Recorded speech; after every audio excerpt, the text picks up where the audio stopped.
Working on a Ford F-550 dump truck, placing the brakes, and for the rear to replace the brake pads and the brake drums, or the drums and the discs. The axle has to come off, so you have just a spindle. And this is an interesting system.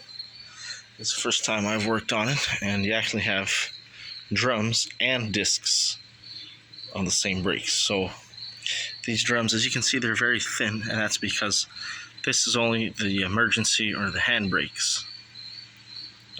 So this is not normally used. And then outside, so then you have the drum over this, and then on the drum you've got the disc on the drum as well, which is this here. So as you can see, it's a drum and a disc. So here's the disc part, and the drum part is on the inside, and those brake pads, they expand, and just like a normal drum brake car.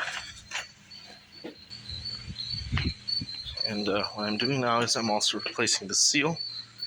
So I just put the bearing in, packed it with grease, and now the seal goes over this. And I did have to unbolt the old drum, which was in terrible shape. So I unbolted the drum, and then you put the new seal in. I'll be putting the new seal in it, and you probably need a socket or at least a small block of wood so that it can get in this hole here. And one thing I should probably point out is that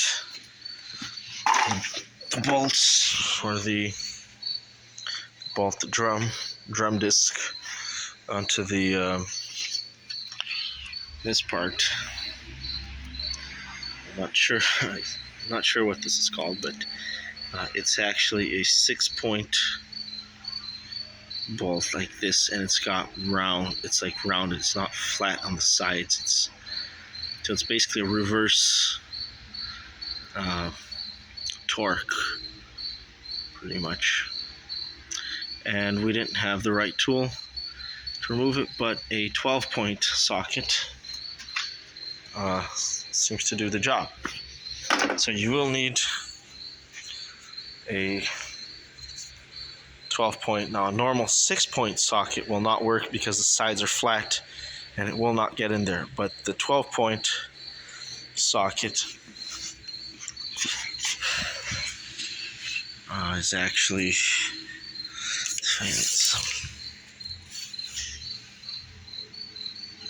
12-point socket actually has parts that go into it.